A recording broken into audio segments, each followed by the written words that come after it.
I'm tired. You're tired. I don't even know what to make of that.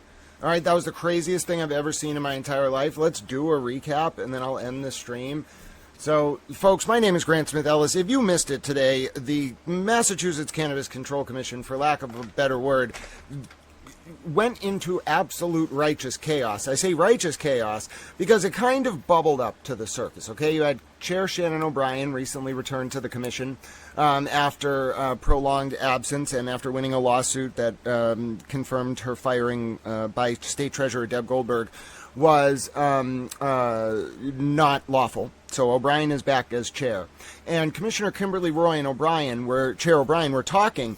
It really started during the vote to accept a 2021 DEI Area of Disproportionate Impact report. It's not what it sounds like. It has to do with measuring arrests for crimes that are no longer on the books, like drug crimes related to cannabis.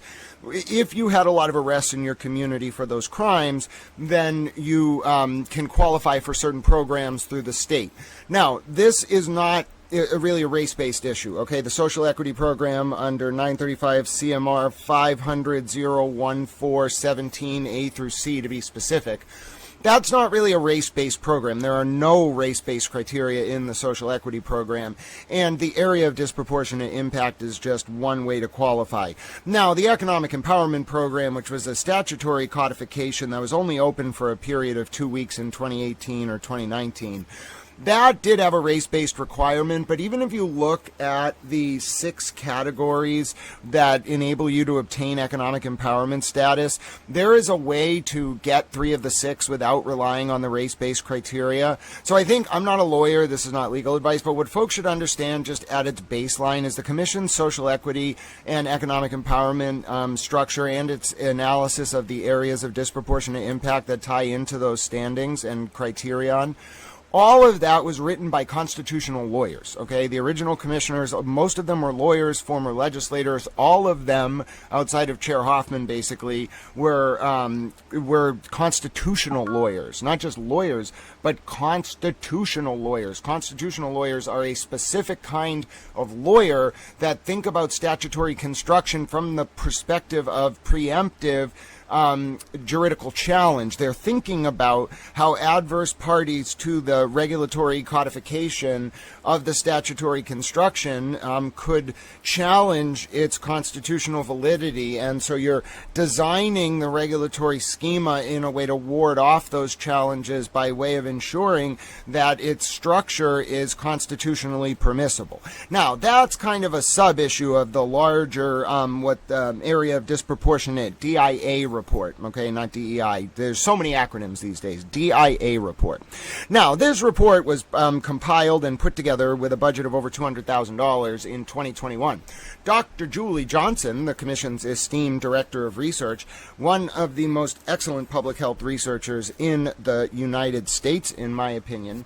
Dr. Johnson and her team, along with independent experts from various universities, put together this report, Little Towels. And let me just tell you right now that this report was put together in a comprehensive way, and over the past 4 years, for some inexplicable reason, it was not accepted by the Commission. It is the gold standard report that is relied on by a number of other jurisdictions in the United States, and I'm sure internationally, because Dr. Johnson is that good, relied upon by a number of states and other territories as the gold standard. This report already exists. It's promulgated. It's peer-reviewed. It is relied upon by other jurisdictions, but our regulatory agency, the people who employ Dr. Johnson, have not adopted it. It's not even a motion to do anything with it. It's just a motion to adopt the report that already exists subject to peer review. And for some reason, it all boiled up today because Commissioner Stebbins, there were only 3 commissioners there, he would just not vote to adopt the report. So in a scene that eventually boiled up into some kind of crescendo, unlike anything I think any of us have ever come across before in a Massachusetts CCC public meeting, the discussion got to the point where the vote was taken on whether to adopt the 2021 $200,000 report that's just sitting there. Whether to adopt it, Commissioner Stebbins raised 2 objections. One was he argued something about the Dormant Commerce Clause. That doesn't make sense. I'm not being too harsh. Commissioner Roy was right in her rebuttal of that, which is that the Dormant Commerce Clause could nullify, depending on how it's interpolated or interpreted by the Supreme Court of the United States, every regulatory schema for cannabis and adult medical use cannabis in every state that has it. And so it was not like the argument that there's this pending consideration of the Dormant Commerce Clause, which, by the way, you have to understand what this means. So the Commerce Clause enables Congress, pursuant to, I'm pretty sure it's actually in Article 1. I think it's in the Constitution. It allows Congress to regulate interstate commerce. Okay, that's where we see a lot of authority for the federal government vest. And the case you want to look at there, I think it's Wickard v. Filburn from 42. And you really want to look at like the nature of how like the downstream impact of the flow of commerce impacts how Congress and the Supreme Court think about the scope of its statutory and regulatory authority. It's very important. But for our purposes, what we're really talking about is the inverse of the Commerce Clause. So the Dormant Commerce Clause has to do with whether not the interstate flow of goods per se, but whether one state can discriminate against the flow of goods into that state from other states. Okay? Now, this doctrine is very real. Okay? You can't say, okay, I make widgets in New York, so you, South Carolina manufacturers, can't send your widgets to New York. That's the Dormant Commerce Clause. I'm not a lawyer. This is not legal advice. But the nature of a Dormant Commerce Clause extension to the arena of adult and medical use cannabis has to be understood in a very nuanced way, okay? Because what you're really dealing with is independent silos, independent state regulated markets that have flourished and allowed mom and pop companies to exist. Some fail, some succeed, because of the fact that they're siloed. So the Dormant Commerce Clause is not a virtue per se in every market. In highly regulated intra-state markets, which by the way must rely on banks that are not FDIC insured, so they have to literally bank with like credit unions only, banks that don't do banking with other states, or banks that don't take the FDIC insurance because that makes them federally regulated. But these intra-state silos have created robust, healthy markets, $7 billion since 2018 in Massachusetts. Massachusetts, in fact, is one of the third or fourth largest domestic adult and medical use markets in the entire United States. And it's not even that big of a state. It's just a very big, robust market. Yes, so it's just a very big, robust market, okay? And so the nature of this market, and when we're thinking about the Dormant Commerce Clause, it's not a virtue to say that these insulated, siloed markets are for some reason detrimental to the functioning of commerce in the United States. We have to reevaluate how we think about the Dormant Commerce Clause when we're looking at these siloed state markets.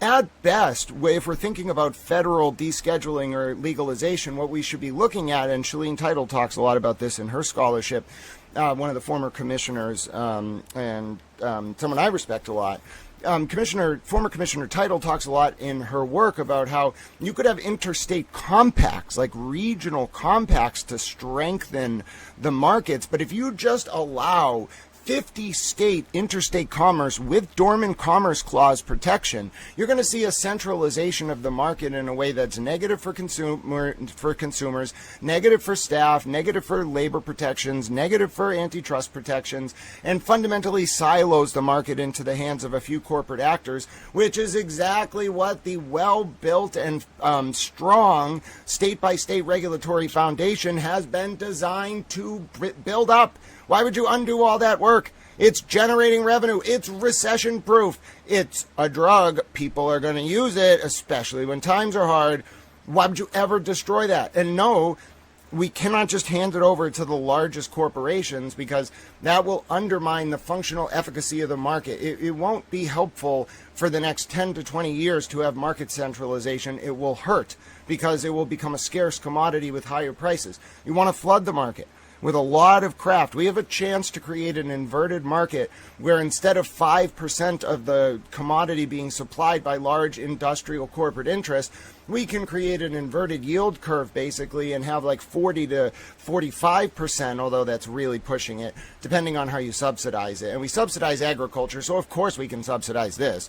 But you could have 40 to 45% of the market in the adult medical use sphere operated by, at least on some level, small players, which if we're going to have we can't just talk about Main Street in the abstract. What the hell does that mean? That's why the Democratic Party is in disarray. It doesn't have policies. It just says things. You want to have an actual, this is why I'm becoming more of a Republican. You want to have an actual policy? What you need to think about is the economic impacts, folks, okay? The economic impacts of market centralization, and if you're going to talk about revitalizing Main Street, what you're really talking about is facilitating thriving mom-and-pop businesses. Okay, what does that mean? Not in the abstract. Businesses that people want to go to. You can't set up a corner store if everybody wants to go to Walmart. You cannot build like a shoe shining store if people just buy replaceable shoes. We cannot pine for the fjords of yore and just pretend like it's the 1960s forevermore. No, you want to revitalize the American domestic Main Street economy. You have to focus on industries that facilitate its flourishing. Okay, what are some new industries? This is a good one. So from a policy perspective, let's not screw it up. I caught myself there. I'm broadcasting a regulatory hearing, trying to be a professional town. But my point is, let's not screw it up by just demolishing these state-level markets by way of the Dormant Commerce Clause. Now, to pull us all the way back, because I got a little bit, passionate there, Commissioner Stebbins was in essence saying, because the Dormant Commerce Clause might eventually become an issue, we shouldn't adopt this report. That's not a logical argument. I'm sorry, I know what I'm talking about. That is not an argument. That is you just saying the words Dormant Commerce Clause. Trust me, I'm not a lawyer, I'm a towel, but I know what I'm talking about. Second, okay, and even more baffling, then Commissioner Stebbins says his other objection is because the Supreme Court could invalidate like all the regulatory schemas. Okay, that's not an argument for why you don't want to adopt this 4-year-old report. So, you see where I'm going. What was really under the surface here? And it led to a brouhaha. You want to talk about a brouhaha? There was a literal brouhaha. I mean, I guess we can watch it. I don't even know how to explain it. I see some things from time to time, because I'm a little towel. I'm just a little towel, okay? Some people have big towels. I'm a little towel. But anyway, I see some things from time to time. This was some shit, all right? Let me just tell you right now. Little Towel has seen some things in his day, and this was some shit, all right? I don't even know how to put this into words. We're going to watch. I mean, what do you even say about something like this? It was the kind of thing where when you watch it live, okay, your brain is going to say, there's no way that Commissioner Stebbins just said that out loud. Then that's just the first segment. Just this DIA report, there was so much unspoken tension during that moment. Wait till I explain to you what happened after that, and then they started talking about the 10,000 or hundreds of thousands in legal expenses that were billed as general expenses. There was so much underlying tension during that moment, I thought the building was literally going to engulf in a metaphorical conflagration due to the friction caused by that tension. Forget cutting it with a knife, it could have started some kind of electrical fire. You don't understand. It was absolute. There are things that are outrageous every now and again, okay? That was beyond outrageous.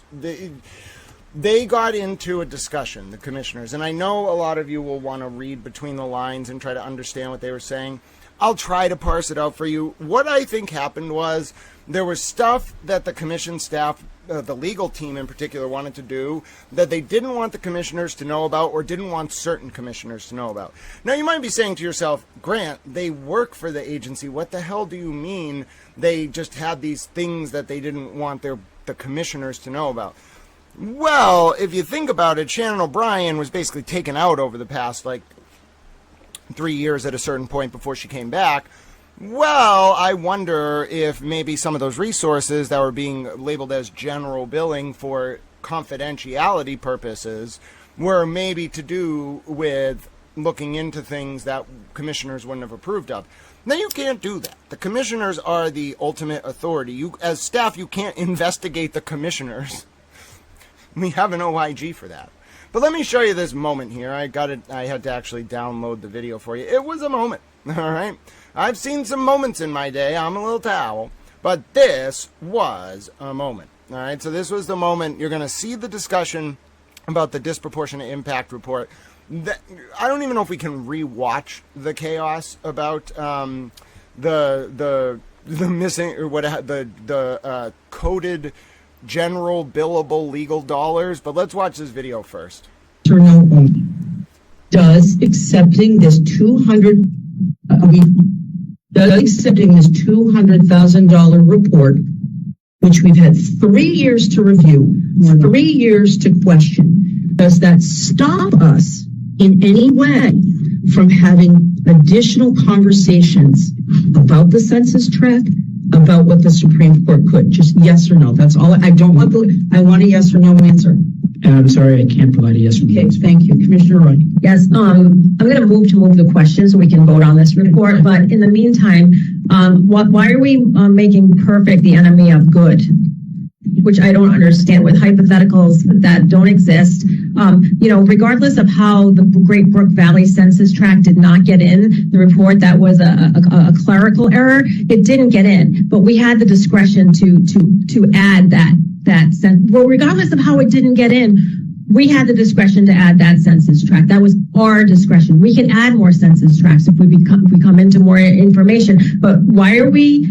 You keep saying 3 years. This report is actually 5 years old, and almost 5 years old. And so, we've had plenty of time with this. And, again, I don't understand, we're talking about hypotheticals in the Second Circuit that could go to the Supreme Court to impact us that haven't happened yet. We've had multi years to review this. We have people that are ready to invest $1 million in an air handling system for social consumption, but they live in Somerville, and because 3 people decide we don't want to recognize them when we have a $200,000 report that looked at incarceration rates and arrest data and racial, looking at race, which the first report didn't. So I'd like to move the question to vote up or down on the report. And under Robert's rules, can the chair second a motion? Yes, you can. I second that motion. Having been moved and seconded to accept the $200,000 4-year-old study based on that expands disproportionately impacted areas maps so that we can better achieve our goal of expanding social equity in Massachusetts, I will entertain a call of the roll. Commissioner Stebbins? No. Commissioner Roy? Aye. Chair votes aye. Thank you. We can move on to the next issue. I apologize. No, we had to do it. So now we will, and this is an issue that one of the things, Commissioner Commissioner Roy. Before we move on, I'm profoundly disappointed that we didn't accept this. In all honesty, we've had this for so many years, hundreds of $1,000s in budget. And Commissioner Stebbins, when will you be comfortable to vote on this? I'm happy to vote on it in the future. I mean, let's stop for a second. Don't try to bully me into a vote. I'm not. You've had this report for 3 years. You've had this report your previous time here and currently back. All I'm saying is these are the questions. When this was added to the agenda, I still wanted to focus on. So I'm happy to reconsider. All I ask is that we table today's vote and certainly bring it up at a convenient time where I have a chance to tell the chair I'm ready to vote on it. And by the way, so I'm just sharing with you, I hope you respect my opinion, respect my concerns, and that's if I make the point, we literally on the fly, we've had this for 3 years, we literally on the fly just wrote a motion in real time, and we're going to be doing that next week. We're going to be in real time voting. We've had this for years. Yeah. I have had time. I was ready to vote on this in 2023. So again, Commissioner Roy, you have the floor. Thank you, Chair. Commissioner Stebbins, I'm sorry you feel that way. That's all right. But we just set a date in the last motion language to hold us accountable. So we put June 30th, 2026. So it's appropriate for us to add, we've done it in the exclusivity. We put dates in all the time to hold ourselves accountable. So you had said next month. So I was asking you, when do you think you would be comfortable? Because you used the words next month. I'm happy to do this next month.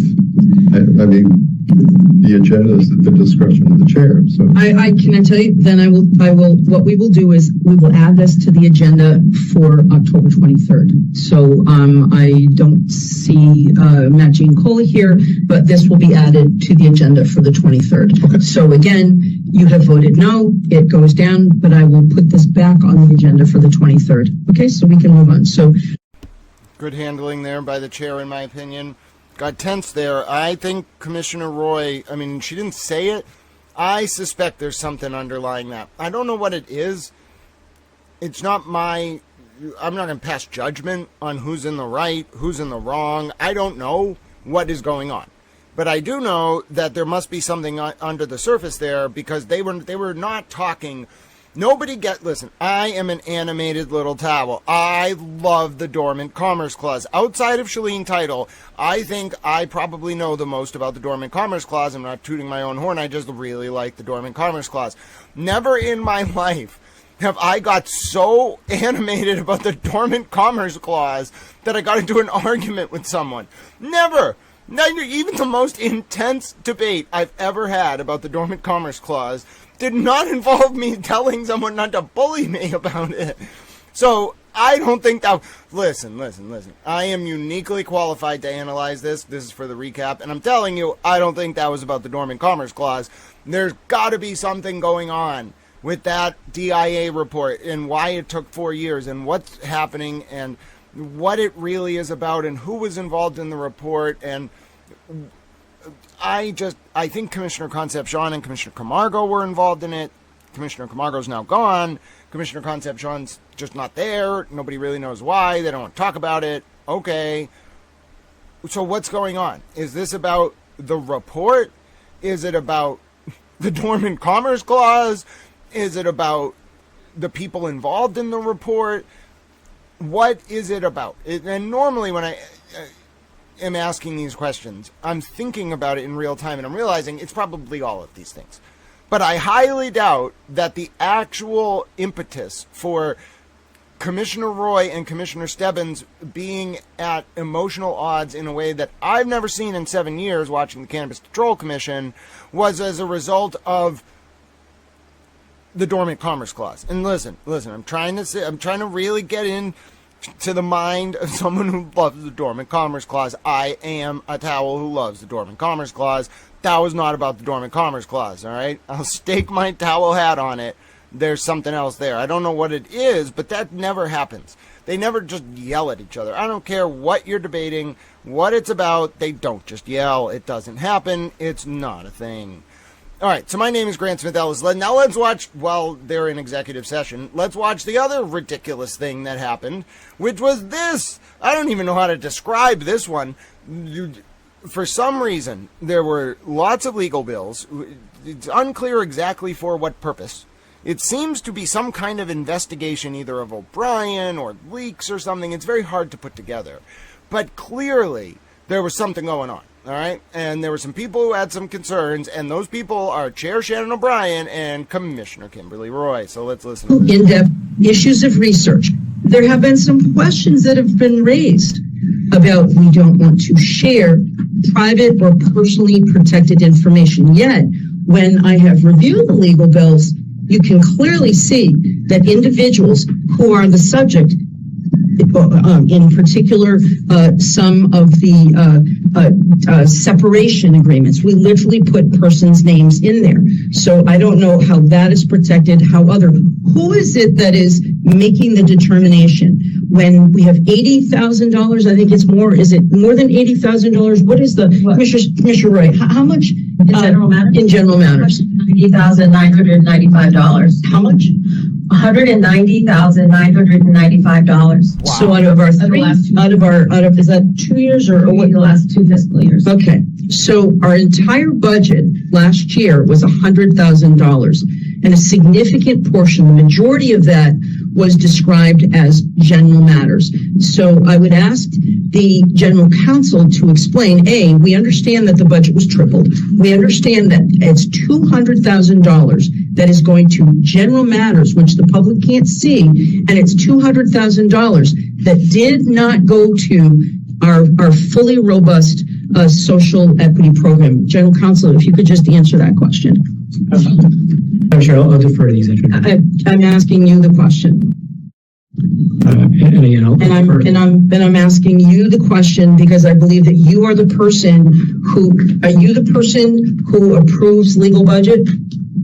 well, if I may, Madam, I've only been here a year, so to the extent that you're talking about legal billings that predate my arrival, I am talking about your tenure. I'm talking strictly about your tenure. I'm asking the process, but I'm asking you, with all due respect, with all due respect, I'm asking you, under your tenure, how have you made the determination to list items as general matters versus the specificity, accountability, transparency that I think the commission owes to the public? Again, I'll just answer briefly and then turn it over to the executive director. No. I will make a determination who has the floor. I'm going to give you the question. I simply say that the practice that we follow, Madam Chair, is consistent with private sector and public sector entities and how they do their legal billing. And we have consulted with the comptroller and other entities who have our practice. So what I will say to you is we have an ethics standard, an ethics law in Massachusetts. And does the Cannabis Control Commission have a heightened ethic? We have an enhanced code of conduct, yes. Right. So why do we do that? There are certain matters for which legal protections are required, and it is a very established procedure to protect attorney-client privilege matters in the way that legal matters are billed, and we are following very established practice in the way we do our billing. And I'll turn it over to the executive anymore. This is I'm sharing this, okay? And so, Commissioner Roy, did you have a comment that you wanted to raise? If I may, Madam Chair, I inquired with the comptroller for more clarity, and I probably didn't phrase it eloquently enough. So I'm glad to see we are coding it properly, right? So we're using the right code. So I sent a follow-up inquiry today, and the comptroller has since office has gotten back to me, and they're looking for more information. So the full endorsement is That's a big deal that she said. Do you all understand what Commissioner Roy is saying? Commissioner Roy is saying, wait a minute, yes, you coded the expenses correctly as general expenses, but the comptroller is asking me, Commissioner Roy, for more information. Hello, that means the comptroller is investigating this, and maybe they weren't given all the information, the comptroller. We're going to hear the auditor brought up later. You don't invoke the auditor's name if she's not going to go to bat for you, because I'm going to ask that office. I'm going to reach out to that office, and I'm going to try to find out. I'll have to submit a media inquiry. What exactly happened here, folks, and why we now have a potential investigation by the comptroller? Why is the comptroller asking for more information? What did Commissioner Roy, as the treasurer, find? It is a classic CCC whodunit, and Chair O'Brien and Commissioner Roy are the lead detectives on this ridiculous, by analogy, film noir.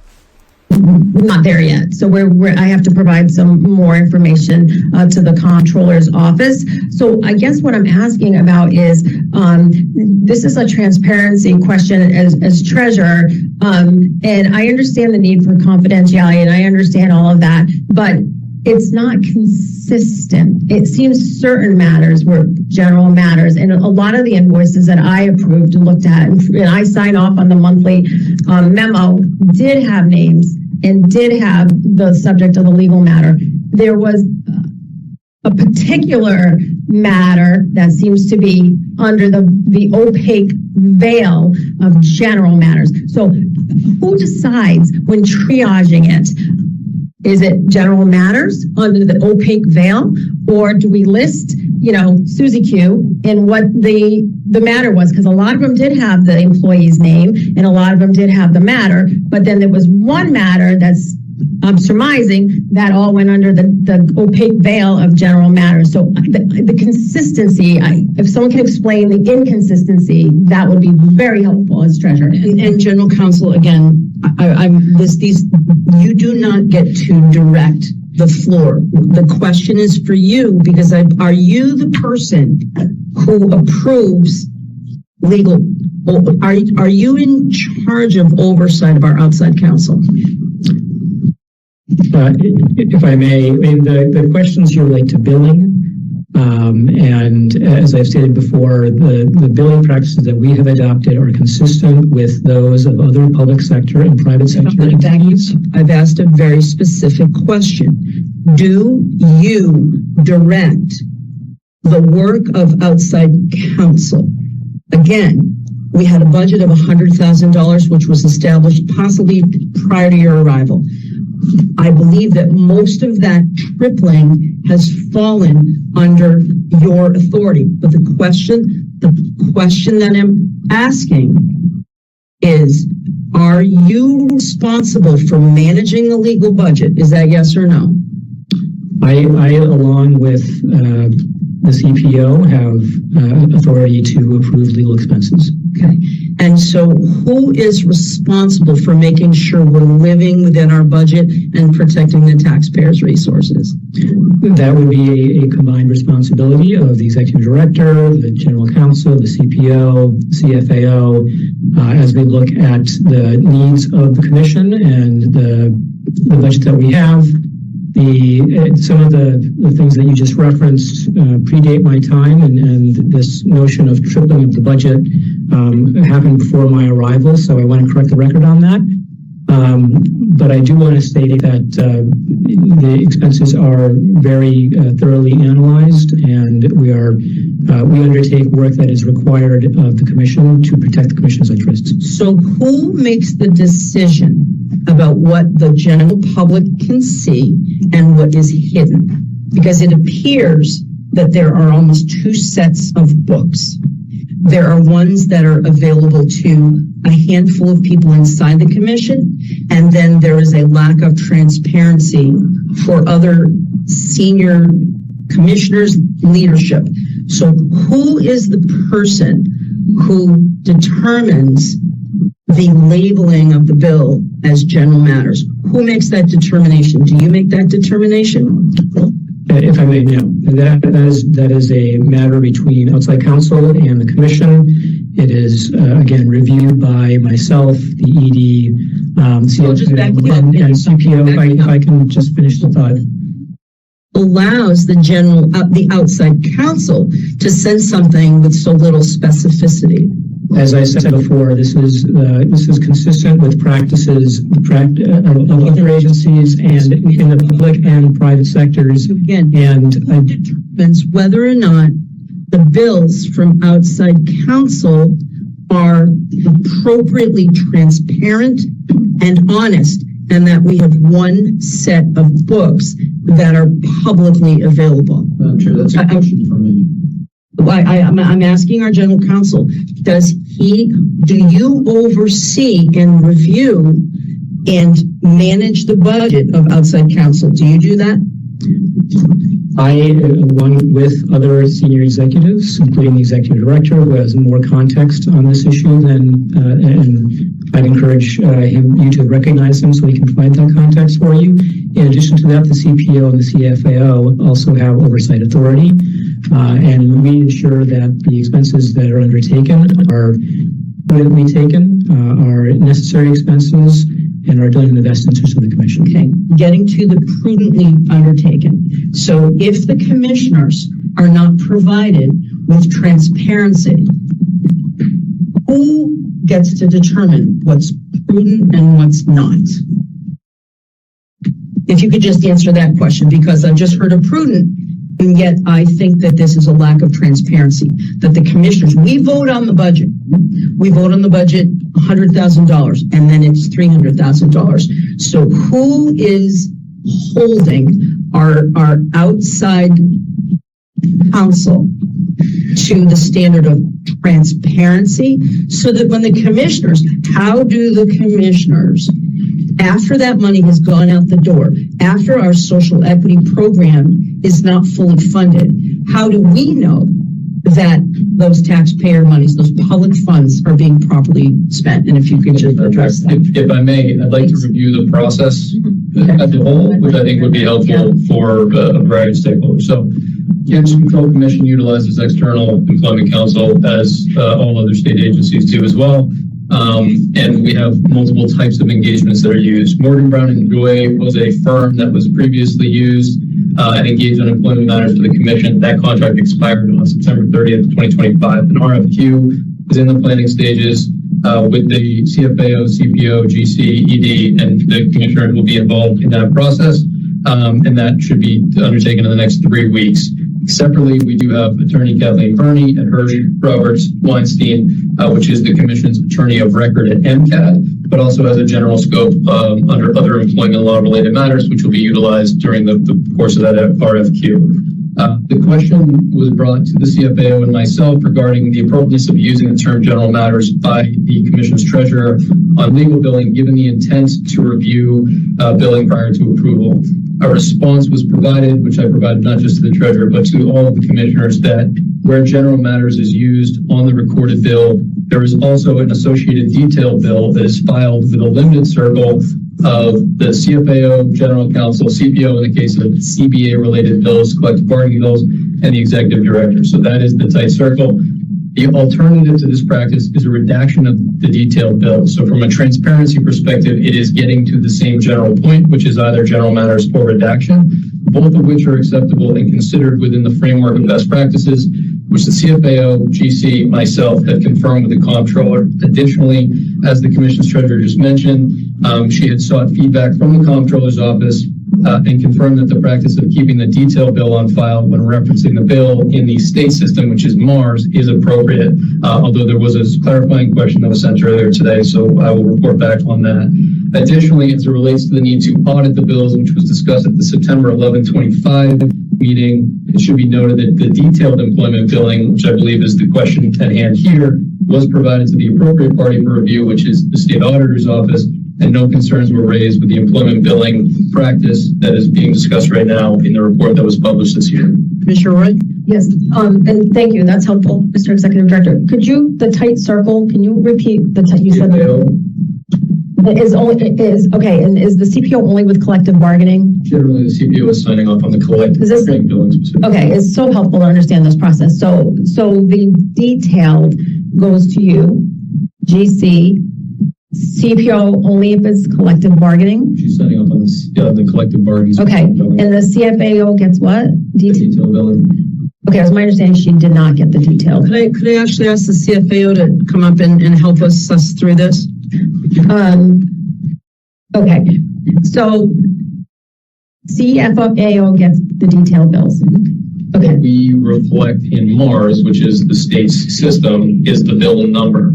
And that is what we've confirmed again. So long as we have the detailed billing within our process and policies, that's what they're concerned, that we have our process in place, and that we were able to pull that. Now, again, the option of not using general matters simply means that, generally speaking, if we were to provide this type of information outside of that tight circle, it would be redacted for information that is otherwise covered in general. Say that last sentence again. The fully redacted detailed billing, whereas the general matters is ultimately getting to the same point, which is that certain information on that billing is private information. So let's say separation agreement, the word separation agreement, without a person's name, is that considered private? It can be general matters. They can be either way. I mean, so a name generally can be also considered general matters, so long as any additional information that may be related to it is removed. All right, so we're going to watch part 2 of this. That was part 1 of the discussion. Let's watch part 2. I think I'm better understanding what happened now. So there was this dual billing, and the $190,000 or $200,000 in money, which is way more than the legal department's initial budget, was billed under these general expenses. But then they all were documented and accounted for by being sent to the auditor's office and a small circle within the CCC. However, I have some outstanding questions, and we'll watch part 2 here, about what exactly the auditor was sent and why, like, her lack of objection, Diana DeZoglio, the state auditor, her lack of objection, I'm not sure if that means she signed off on all this. I'm not sure if this means she was even aware of everything that was being sent to her in the context in which it was being done. And it's a little weird to me how this all played out. But let's watch part 2. Uniformly applied. So when I review all the invoices, so I'm seeing names, I'm seeing what the whatever it is, separation agreement, I'm seeing that.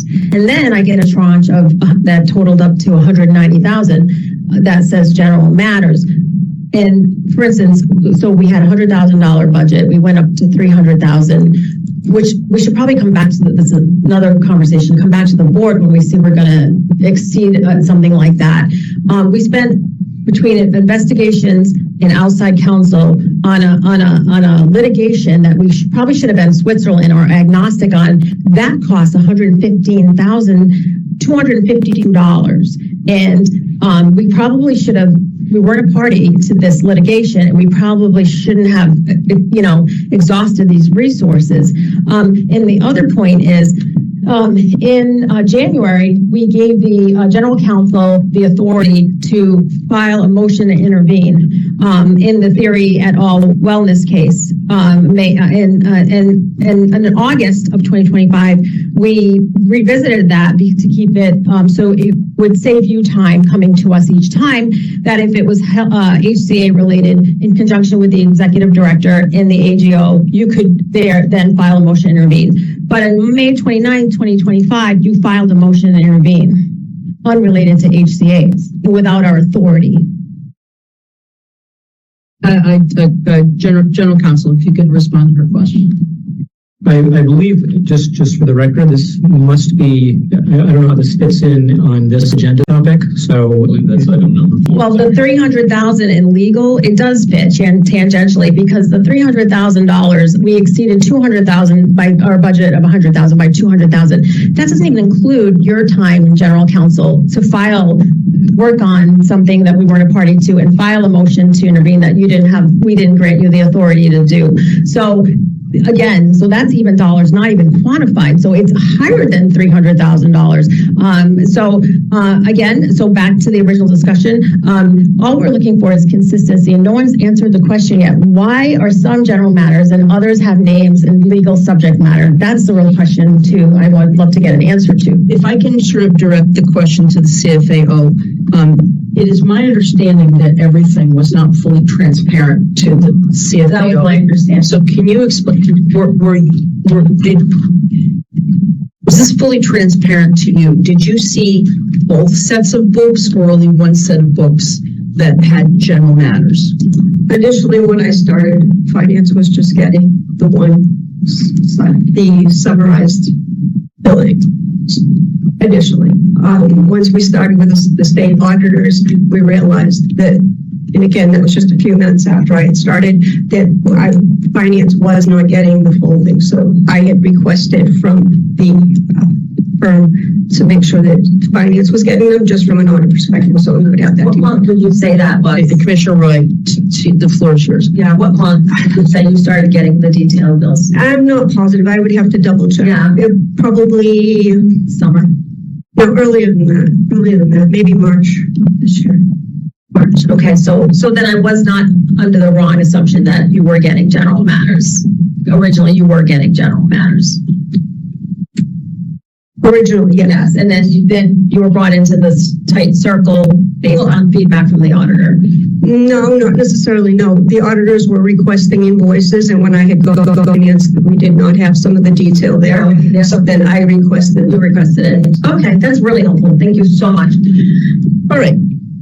I think that we have covered this. Do you have some? No, I just somebody could answer the question. Why isn't it applied consistently?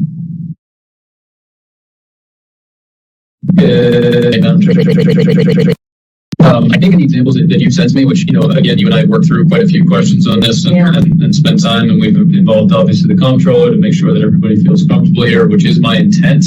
And where, I'm certainly uncomfortable with the idea that this is not transparent. The fact of the matter is, if something were requested from the detailed billing, it would be redacted.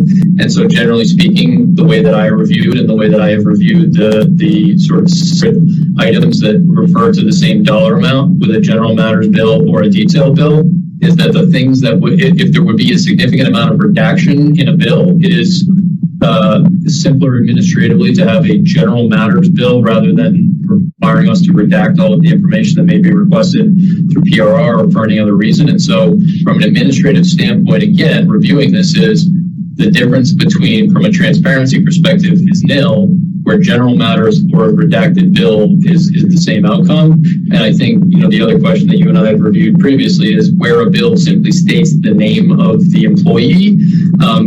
All right, pause. I found what Commissioner Roy was talking about. I want to see if this was indeed a motion that was filed beyond the scope of the delegated authority. And you might be saying to yourself, sir, no, you did not find it. Yes, I did. I'm a towel. You don't understand. You will not be more of a towel than me. Listen to me. I'm a towel. And I think Commissioner Roy is wonderful. She likes President Trump. I like President Trump. So listen, you don't mess with Commissioner Roy. And I think Commissioner Roy was right. So look what we're going to do here. I got this motion that was filed on May 21st or May 23rd. Proposed third-party plaintiff, the CCC hereby submits this memorandum in support of its motion to intervene. Defendant in this action, Barrington, opposes its motion for judgment. The HCA and the regulations, more specifically to dicta in a decision for summary judgment in Haverhill on or about June 10th. Yeah, that was the STEM Haverhill case. Statutory amendments can't be applied retroactively for HCA fees, such as the ones in this case. Prior to the effective date of the statutory amendment, the defendant demonstrates a profound misunderstanding of the licensing process, attacks the Commission's statutory and regulatory authority. Because the arguments made by Great Barrington directly implicate the Commission's authority to review and approve HCAs, the Commission should be allowed to intervene. It goes further. Because the defenses raised by the defendant would limit or abrogate the authority of the Commission, and none of the parties currently involved in this matter are adequately situated to fully protect the authority, claims intervention as a matter of right. Okay. It seems to be about HCA. That's the procedural history. Alright.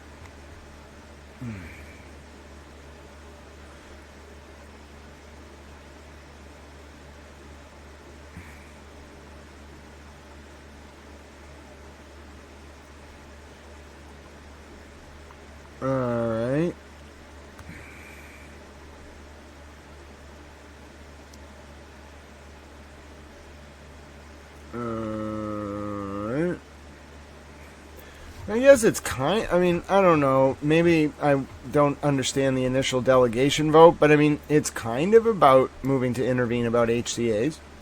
But all right, let's finish that discussion, and then I will end my wrap-up while the Commission's executive. That is the general approach, and therefore it is generally not redacted when it's simply a name, unless there's additional information that goes. So then why isn't everything general matters?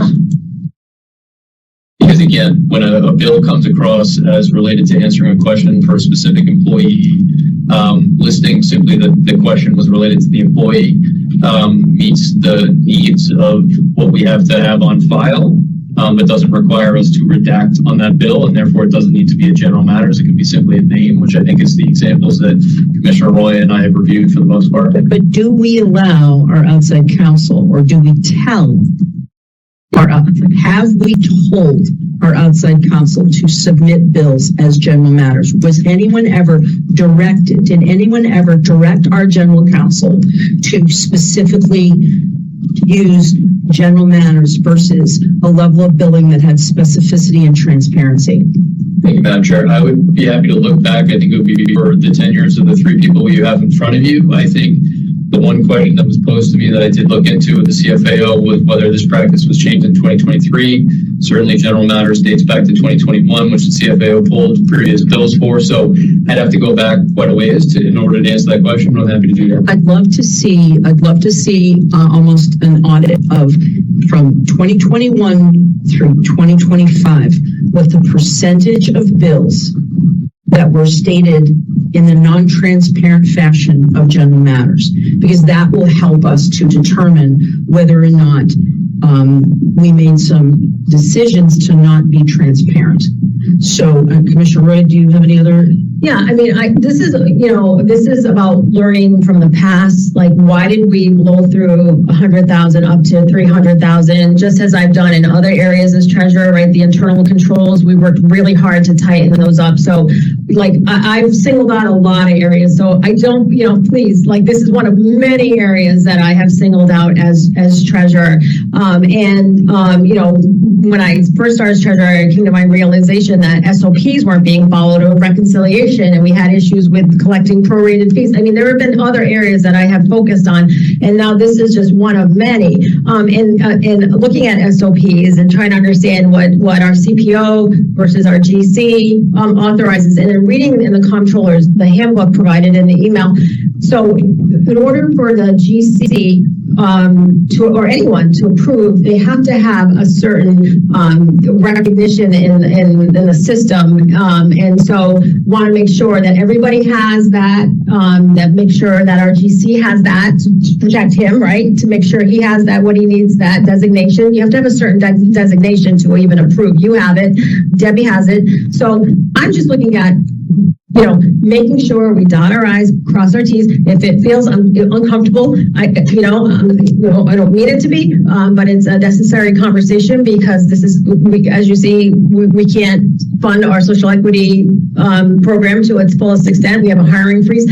We really have to look at all of our resources. So, and I would be curious if you could share the SOP, make sure everybody has that designation so we know that we're doing it properly. And I am still in the midst of communicating with the comptroller's office to get that final, understanding of everything. But thank you if you could provide that. That would make And thank you. And then just noting that it's clear that the CFAO, who's the person who's making sure that all of our dollars and cents are tracked, did not have full transparency on this until additional questions were raised. So, General Counsel, if you have a final comment.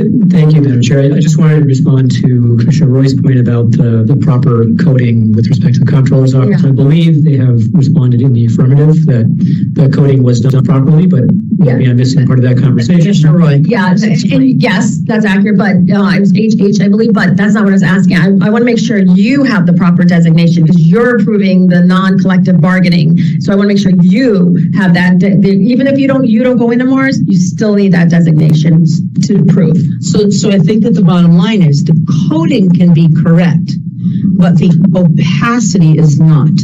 And that is one of the things that I've said from the last couple of weeks.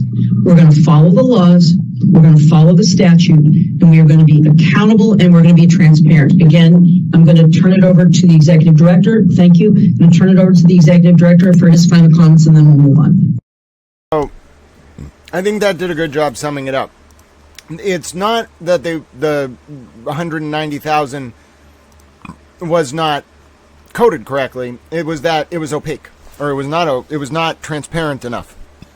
And that, folks, is a big question. Where did this money go? Was it fighting unionization efforts by CCC staff? Pursuant to some of my reporting over the relevant time period, maybe it's about that. Was it about investigating CCC staff? Was it about investigating certain commissioners? Why 115,000 to intervene in the Theory Wellness versus Great Barrington case out of Middlesex Superior Court? Case number 2481 CV00693, to be specific. The case settled within 3 months of that intervention. We're going to spend $115,000 intervening on every single case? Or are we just going to pick and choose? Is there going to be some process? That's what I think the questions are about. So where did all that money go? What are these general expenses? So the $193,000 in general expenses are different than the $115,000 that went to intervene to help Theory Wellness against Great Barrington. That's one thing. All right. The second thing is to do, so there are two different things. The 193,000 just demarcated or coded as general legal expenses for various purposes, which weren't even necessarily being applied consistently, which was weird. Like sometimes someone's name in their settlement agreement would be there, sometimes it wouldn't. Some things you could pick up from that conversation. Somebody sued the CCC at the Commission Against Discrimination, and the CCC had to hire a firm to represent them in that context. Then you could also pick up that, again, there's two separate issues. One, why the intervention in the Theory Wellness case, and why did we spend $115,000 of taxpayer money on that? Yes, I realize it's an equitable powers question of the regulatory agency, a legal and equitable powers question, but it's a little weird. Number two, $193,000. Taxpayer money, yes, apparently it was accounted for to the auditor and a small group of people in the CCC, but there was a double sort of record-keeping system. It was coded as general legal expenses, and then it was promulgated in a small group and to the auditor as demarcated invoiced billing. Okay, what happened there? What was it used on? And furthermore, how does that tie into the fact that the DIA study couldn't be approved? This is all, I can see the webs developing in my mind. I say to my government, my name is Grant Smith Ellis. I'm a towel. I have grievances. Apparently like Shannon O'Brien and Commissioner Roy, Chair Shannon O'Brien and Commissioner Kimberly Roy, and I'm going to petition you for redress of those grievances. That is the right of the press, the glorious free press under the First Amendment. We shall petition the government for redress of our grievances. So that was a fascinating meeting. My name is Grant Smith Ellis. I'm going to sign off now. Thanks very much for watching. Not a traditional, conventional towel stream. Appreciate every single one of you who tuned in. We had a lot of folks, I should say a lot for a regulatory hearing, chatting earlier, cheering on Shannon O'Brien, Chair Shannon O'Brien, and Commissioner Kimberly Roy. Thanks very much to those of you who watch. If you're watching the recap, this is a public information service. Towel needs your help this month. I've been going through some health issues. You can see it in me. I'm struggling. Towel just needs your help. So if you benefited from this coverage, you know, it's a public information service. It runs on donations. You can find the Venmo link in the chat, the Cash App link, the PayPal link. The Cash App's # Grant Smith Ellis. The Venmo's at Grant-E1. It's got a nice Elmo picture in honor of my friend Elmo, so I can tell people every time they ask me if that's me about my friend Elmo. He was a veteran. Good man. Very good man. But needless to say, folks, it helps. If you've already donated, God bless you. Thank you. You keep this public information service going, and I'm going to try to not collapse. I don't know if that's going to work. But my name is Grant Smith Ellis. I appreciate you very much. And until we see each other again, let me do a truncated sign-off. If you really benefited from today, more than a subscription to the channel or a like or whatever it may be, if you want to pay it forward with small acts of service, look for reasons to do that. Look for reasons to donate to homeless veterans. No veteran should be homeless against their will in the United States of America. Look for reasons to donate to animal shelters run by homeless veterans. Look for reasons to donate to animal shelters in general. Or if you're in the UK, the big issue. Good cause to help people experiencing homelessness. But you can do something like smile at a stranger on the street, reach out to a friend or family member you haven't heard from in a while, or even donate 200 tomato plants like Francis Futrell did one time and have them designated honorary towels forevermore. Yes, ladies and gentlemen, and in that way, I believe we can change up the current realpolitik from one centered on preserving, expanding, and demonstrating our power, to one centered on preserving, expanding, and demonstrating our capacity to engage in unconditional love and small acts of service. And in that way, may we live up to our tau eudaimonia or summum bonum in the ancient Greek or Latin respectively, our greatest good, and ripple outwards those small acts of service into a new digital epoch, defined by Aquarius the water bearer, standing tall and carrying a towel. I believe it's possible because of you all. I'm grateful to have spent some time with you today. I'm not doing so well, so thank you for being with me and trying to get me through it. My name's Grant Smith Ellis. Until we see each other again, Towel loves you very much.